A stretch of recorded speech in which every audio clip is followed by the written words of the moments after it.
What's up, everybody? It's Logan here with Chronic Cultivation. In today's episode, we're going to talk all about fungus gnats. We'll talk about how to identify them, the damage they can cause, how to prevent them, and ultimately how to get rid of them if you're dealing with an infestation. Let's talk about it. So, what are fungus gnats and what do they look like? Fungus gnats, like the name suggests, is a very small insect, kind of like a fly, but it's a gnat. Similar to if you've ever walked outside in North America during the summer and just walked into a giant cloud of minuscule gnats, you know exactly what I'm talking about. They're annoying, they're small, you don't really make out the individual features, just the nuisance of them buzzing probably into your ear, and it is kind of annoying. They look a lot like a mosquito. They have long, dangly legs. They have long antennas, though I'm not really sure if mosquitoes have long antennas. It is one of the defining features of a fungus gnat, which can be confused with a shore fly. And the long antennas is one of the ways that they're differentiated. Fungus gnats, while they can get up to half an inch in length, they're typically between an eighth and a 16th of an inch. Very, very small. Like I said, just picture the big cloud of gnats outside, if hopefully you can. It's like that. You're not making out their legs when they're zooming around. However, fungus gnats are rather weak flyers. They don't fly very well, and while they do fly, they don't always, and so you'll often see them just running around. They might just run across the soil or run across the leaf. That's also one of the ways to be sure you're dealing with fungus gnats, is that they're running around when they've got perfectly good wings, you would think. But apparently they don't fly very well. Fungus gnats have 4 distinct stages to their life cycle. Interestingly, and something I didn't know until I started looking this up for this video, adult fungus gnats that are flying around and being annoying aren't actually a harm to neither us, they don't bite us, and they also don't eat our plants or the roots. And so the adults aren't the problem. The problem is a different stage in their life cycle. So it starts with egg, and then those eggs hatch into a larvae. It's kind of like a tiny little slug. It's got a black head and a clearish white body with no legs. Um, that feeds on fungus, like the name fungi or fungus gnat implies, but it importantly feeds on roots, and this is why it can be a problem. Other than just being super annoying, and infestations can get out of control rather quickly. Maybe you have some experience in this if you've done indoor gardening, but perhaps not, and that's why I'm making this video, because it's kind of an obvious pest to gardeners in a lot of areas, but if you're just getting into cultivation for cannabis specifically, like I did in the beginning, then you maybe have never dealt with a fungus gnat, and when you start seeing them, you might freak out a little bit. And with this video, you'll at least know what you're dealing with and know it's not that big of a deal, but that they can eat your roots and how to deal with it, as we'll get into later in the video. So we got the egg, we got the larval stage, which is a little slug-looking thing. Then it goes to pupa, which is kind of like a chrysalis-looking thing that turns it into the adult form, which flies around. Okay, so egg, larvae, pupa, adult form. While fungus gnat larvae feed on the roots, it's also important to know that they will eat quite a bit of stuff. They'll eat like lawn clippings and just decomposing organic debris. They will pretty much eat everything that you would have in the first couple inches of your soil, especially if you're doing a living soil style like I've got behind me here, and I'm excited to try for the first time. Oftentimes you've got a lot in the first few inches of like mulch layer, maybe some cover crop that you chopped down and you're letting decompose intentionally for your beneficials like your microbes, or if you've got mites or different things that are beneficial organisms in your soil. It helps feed them, and it also adds the nutrients back to the soil like a compost. There's a lot of good reasons to have a mulch layer that's decomposing like that. But one of the downsides is that it holds a lot of moisture, and it kind of becomes a haven for fungus gnats to lay their eggs and for the larvae to thrive. And that's why you want to be careful, or at least pay attention to your fungus gnat population.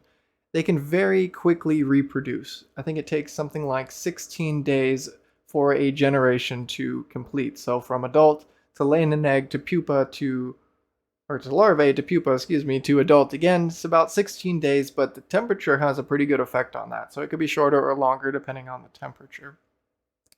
So if you start thinking exponentials, 1, 2, 4, 8, 16, 32, 64, it starts to multiply very quickly. I don't know how many eggs a single fungus gnat can produce. I'll put that up here so that we can see, because I'm also curious. But I can tell you firsthand, it gets out of control pretty quickly if you let it. Alright, so we've talked about how to identify a fungus gnat. You've seen some pictures so that you know what you're looking at. We've talked about the life cycle. Now let's talk about what can we do to prevent fungus gnat infestations to begin with. There's not a whole lot that you can do to prevent them entirely, because the environment that they are looking for, the adult fungus gnats, to lay their larvae is the environment we want. We want it to be moist in the soil. We want cover crop to keep our topsoil moist, ideally like in a living soil style. We want light, obviously, which is something they're attracted to. So prevention is tricky.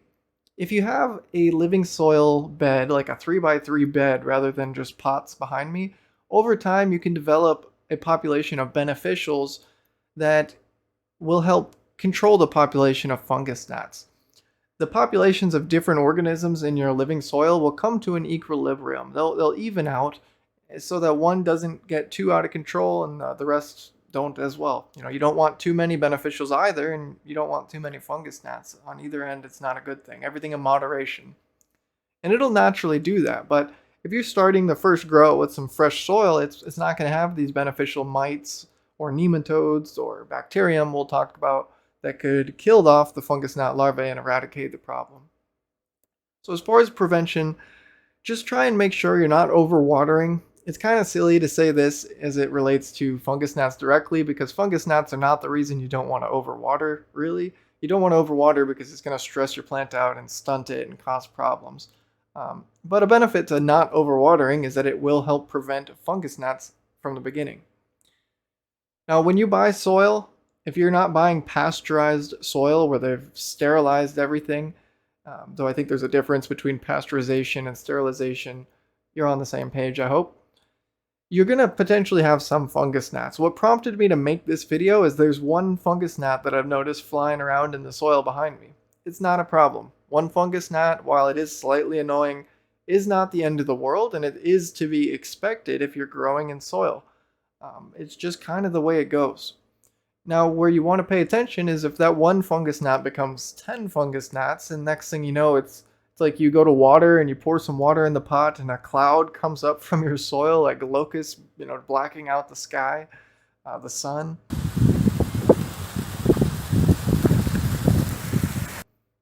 That's when you have a problem, and we want to stop it before it gets to that point. So we'll move on from prevention because there's not a whole lot that we can do in that regard. We don't really want sterilized soil because we want a healthy microbe population, and we want the fungi in there, and we want the trichoderma and different fungi that'll help, our soil.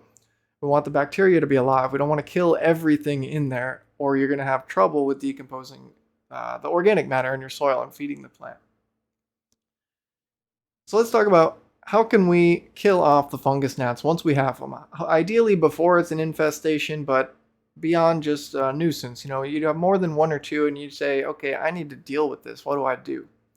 Here's a couple things you can do. One thing that I read, and I haven't tried yet, is that fungus gnats are attracted to raw potato. This one's kind of interesting. I might try it at some point.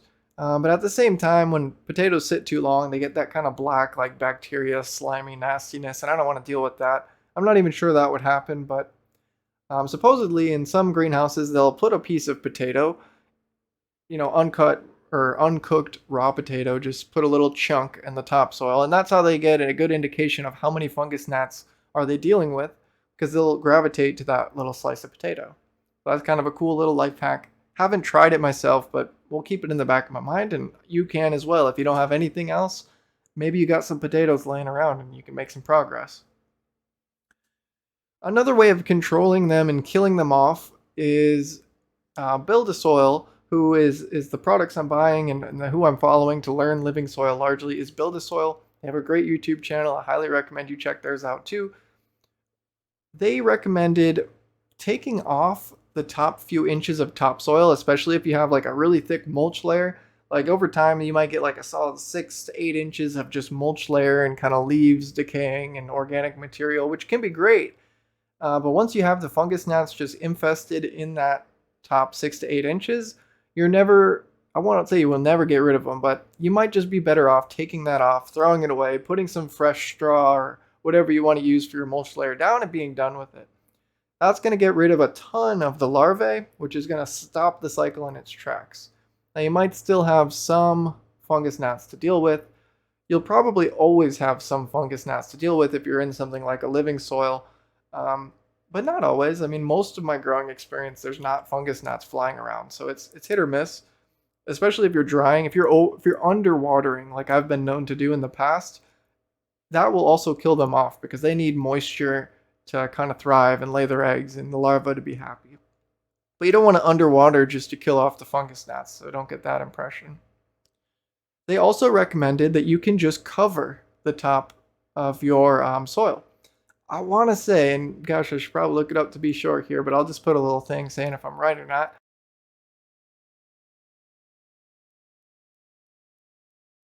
I want to say in one episode they showed that they just put a bunch of sand on the top, made like 2-3 inches of a sand layer, basically suffocated out the topsoil, the top of their soil at least, which is going to be your cover crop and your mulch. There's downsides to this because obviously you're going to lose all your cover crop and the mulch layer is going to be all sandy, but that kind of suffocates and kills everything in there. And since we know the whole life cycle is about 16 days, you keep it on for a week or so, though I don't remember how long they recommended, and no more fungus gnats. Those two methods, the potato, the covering, I say it's 3, or the just removing the topsoil, are maybe not your first line of defense, but they are things to keep in mind as far as what can I do to deal with this. Now we'll talk about some biologics that you can use to control your fungus gnat population. One way to get rid of fungus gnats once you are between the it's not a problem and hopefully before it's a straight up infestation is a biological called Bacillus something something. BTI is the acronym. I've heard this used in the past and it was widely recommended when I was looking up ways to deal with fungus gnats. This is a bacteria created through fermentation is my understanding. I'm kind of curious how that works. But it won't reproduce indoors, so you don't have to deal with, a bacteria population out of control that you just use to kill your fungus gnats. But it's only toxic to fly larvae. This includes mosquito larvae, which is cool, and also fungus gnat larvae. So it does what we're looking for. It's a natural remedy. You can buy this product. You do have to apply it about every 5 days because the bacteria doesn't reproduce. But it sounds like a good solution that I'll probably employ in the future just to try it out myself. Another thing that you can use is a type of mite. Hypoaspis mites, though I'm probably butchering the pronunciation of that, are little mites that have adapted to eating in the top few layers of topsoil. This is perfect for what we're trying to get rid of, fungus gnat larvae, which are going to be in that top few layers of your soil. They are predator mites or predaceous mites, meaning they hunt for their food.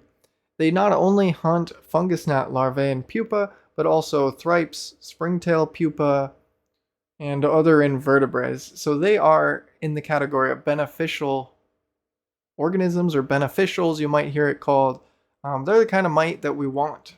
I can't say I've ever thought of myself wanting a mite in the past, but if you're going to have a mite, you may as well have one that kills the bad stuff and doesn't kill the good stuff, like this Hypoaspis mite. That is an alternative to the bacteria type that we had just talked about as far as getting rid of them. As far as pros and cons, I guess the pro to the mite is that you're not going to have to reapply it so often, whereas the bacteria you got to reapply like every 5 days. The mites could potentially start a little population in your soil too. Now I'm not sure once they run out of fungus gnat larvae what exactly happens, if they just die and then other microbes eat their dead bodies, or if they're able to feed off microbes or something to keep them going.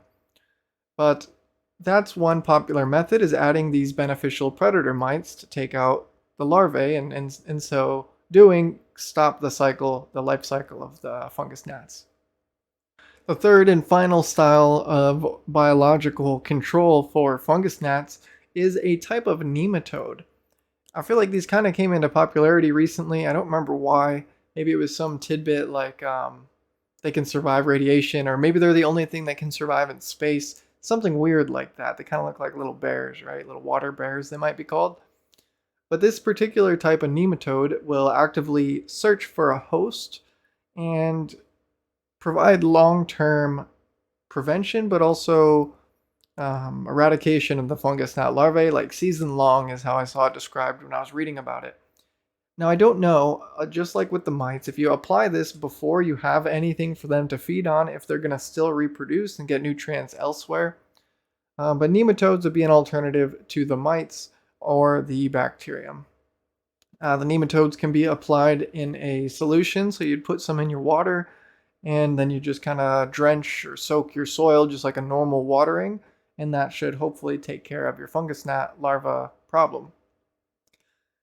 Finally, we will talk about a last resort, something I wouldn't recommend, probably nobody will do, but maybe you can't get fungus gnats, you can't get nematodes, and you can't get predator mites, and you also can't get the bacterium type for some reason. You can apply chemical insecticides to get rid of the fungus gnat larvae. The problem with this is that most insecticides used for this purpose have some additives to help them out that are not good to the beneficials, like the predator mites, like the nematodes, like the microbes in your soil, like bacteria. So for that reason, it just makes logical sense. You wouldn't really use it. I don't even want to say as a last resort, because as a last resort, I'm probably going to throw away the top few inches of topsoil, but maybe that doesn't even work. And then you could consider using some kind of insecticide. Alright, that's about all there is to know about fungus gnats, or at least all that I have to share with you today. I'm hoping to make some more videos like this, looking at particular pests. I learned a lot in making this video. You don't need to know all these fine details, but I feel like it's good to hear them at least once, so it's in the back of your mind and you just know a little bit more. I feel like the more big picture understanding we have, the easier it is to understand specifics, because you can see how it relates to the big picture. If you like this video, do me a favor, like it if you liked it.